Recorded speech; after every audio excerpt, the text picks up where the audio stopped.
The blue shimmer of Earth hung like a jewel in the vast black void of space, its serene visage belying the turmoil brewing below. Humanity had long ceased to believe they were alone in the universe, and that knowledge came with a cost. It began with the arrival of the Kulvix, an advanced alien race whose appearance was as striking as their technology.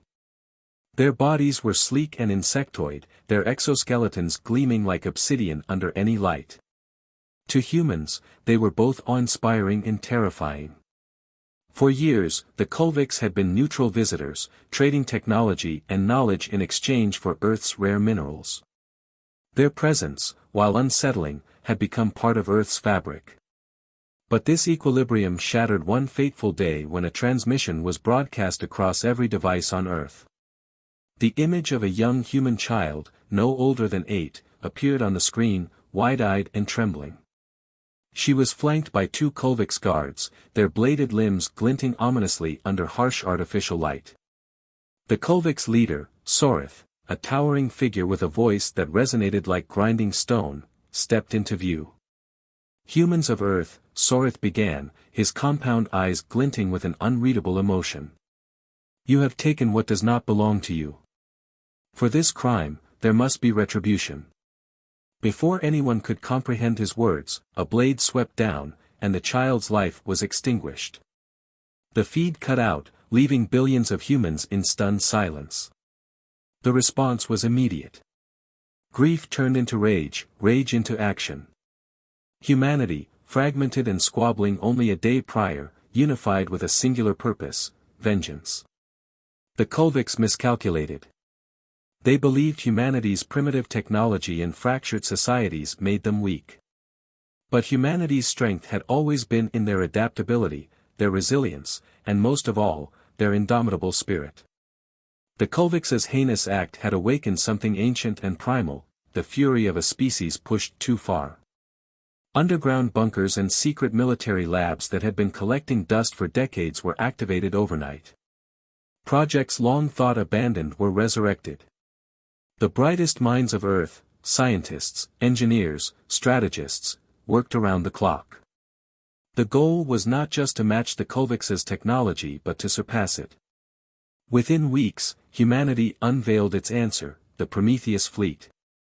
Sleek and deadly, these ships bristled with advanced weaponry reverse-engineered from Kulvix technology and enhanced with human ingenuity. But it wasn't just their tools of war that had evolved. Humanity itself had tapped into something deeper. Stories spread of soldiers on the front lines moving faster, hitting harder, and enduring longer than ever thought possible. Some whispered that humanity's rage had awakened latent potentials, gifts dormant in their DNA, now activated by the collective will to survive and conquer. The first encounter between the Prometheus fleet and the Kulvix armada was brutal. The Kulvix, confident in their superiority, underestimated humanity's newfound resolve and technological prowess. The battle was fought in the asteroid belt, a deadly waltz among tumbling rocks and debris. By the end, the Kulvix had lost a third of their fleet. Humanity had made their statement, they would not be cowed. What followed was a series of skirmishes across the solar system. Each battle was a lesson for humanity, a chance to refine their tactics and technology. And with each victory, the Kulvix's grip on Earth's resources weakened. Humanity pushed them back, reclaiming territory and hope with every step forward. But the war wasn't just fought in space.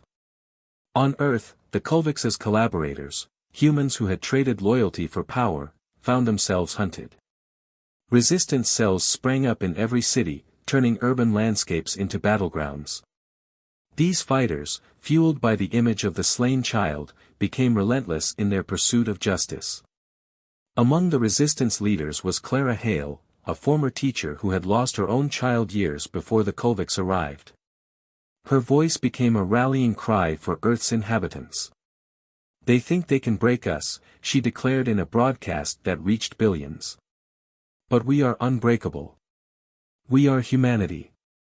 And we will not stop until every Kulvix learns the cost of underestimating us." Clara's words resonated deeply, igniting a fire in the hearts of those who had once felt powerless. Even as the Kulvix tightened their grip on Earth's major cities, the Resistance's determination only grew. They sabotaged supply lines, hijacked Kulvix technology, and turned the aliens' own weapons against them. The tipping point came with Operation Eclipse, a daring plan to strike at the heart of the Kulvix leadership. Intelligence gathered by the Resistance revealed the location of the Kulvix mothership, a behemoth that orbited Jupiter. This vessel wasn't just their command center, it housed the core that powered their entire fleet. The mission was suicidal, but the stakes left no room for hesitation. A coalition of Earth's best pilots, engineers, and soldiers volunteered, knowing full well that success meant liberation but failure meant annihilation. As the Prometheus fleet approached the mothership, they were met with overwhelming resistance. Kulvix fighters swarmed like locusts, their weapons carving fiery trails through the blackness of space. But humanity's fury had transformed them into something more than the Kulvix had ever anticipated. With calculated precision and an unyielding will, the human pilots punched through the Kulvix defenses. The climax of the battle unfolded within the mothership itself. A team of commandos infiltrated the alien vessel, navigating its labyrinthine corridors to reach the power core. Among them was Captain Elias Varn, a soldier whose family had been among the first casualties of the Kulvix invasion. Driven by equal parts vengeance and duty, Elias led his team with unwavering focus. The final moments were a blur of chaos and sacrifice. As the commandos rigged the core with explosives, Kulvix warriors descended upon them. One by one, the humans fell, buying precious seconds for the mission to succeed. In his last act, Elias triggered the detonation, his voice echoing through the comms, "For Earth." The explosion was cataclysmic. The Kulvix mothership was obliterated, its destruction sending shockwaves through their fleet. Disoriented and leaderless, the Kulvix retreated, their dominance shattered. Back on Earth, the news spread like wildfire. The cheers of victory reverberated across continents, a testament to humanity's resilience and unity. The image of the slain child, once a symbol of despair, now stood as a reminder of why they had fought so fiercely. The war had been won, but its scars would remain. Cities lay in ruins, and countless lives had been lost. Yet, amidst the rubble, there was hope. Humanity had faced annihilation and emerged stronger, united by a shared purpose and an unbreakable spirit. As Earth began to rebuild, Clara Hale addressed the world one final time. "We were tested in the fires of war," she said, her voice steady and resolute.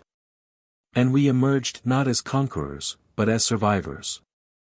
Let this be a lesson to any who would seek to harm us: humanity endures. Humanity rises. And humanity remembers." The broadcast ended, but the message endured. The Kulvix had unleashed Earth's fury, and in doing so, had forged a new era for humanity, one of strength, unity, and an unyielding resolve to protect their own.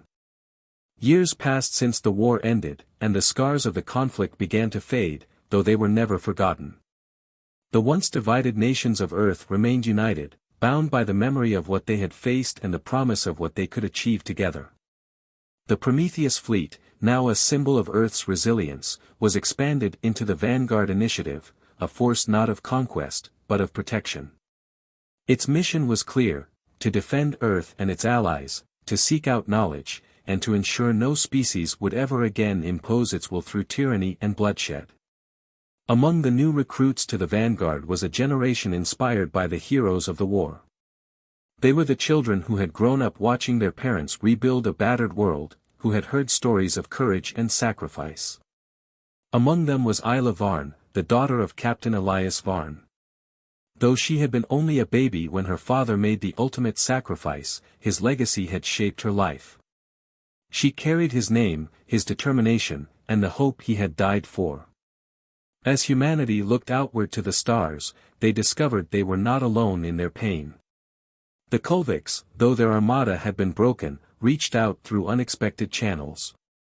Soritha's successor, a more pragmatic leader named Exwanda, opened communications. Her voice, sharp yet tinged with an uncharacteristic humility, delivered a message that stunned humanity. We were wrong, HFY admitted. In our arrogance, we believed your kind to be lesser.